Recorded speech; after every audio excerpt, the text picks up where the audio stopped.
परेशान बुझी बतिया राजा, छोड़ के आवा कलकतिया राजा, बानी परेशान बुझी बतिया राजा।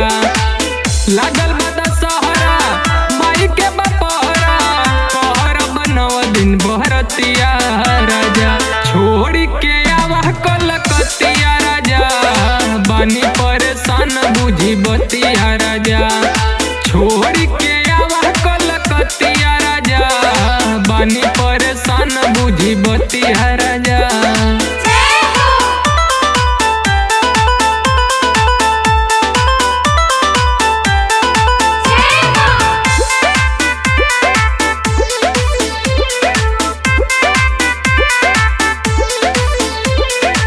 लागल बा के राकत के देखा हो मेला, आई जाना घरे हम बहनी अकेला, आई जाना घरे हम बहनी अकेला।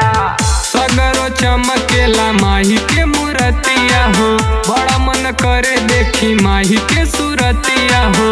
लिपि पोती घरवा अंगना दुअरवा, पूजा के कोइनी तैयारिया राजा, छोड़ के आवा कलकतिया राजा, बानी परेशान बुझी बतिया राजा, छोड़ के आवा कलकतिया राजा, बानी परेशान बुझी बतिया राजा।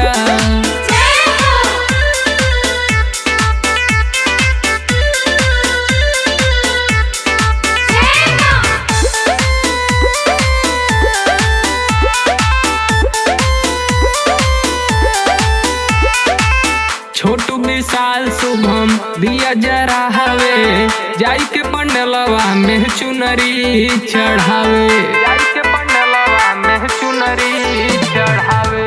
डीजे बजह ताटे माही के सरनिया हो, गावेला विकास देखा माही के भजनिया हो। आई बा तू कहिया बोला हमर सैया, आज से होई अहरतिया राजा, छोड़ के आवा कलकतिया राजा, बानी परेशान बुझी बतिया राजा, छोड़ के आवा कलकतिया राजा, बानी परेशान बुझी बतिया राजा, बतिया राजा, बतिया राजा।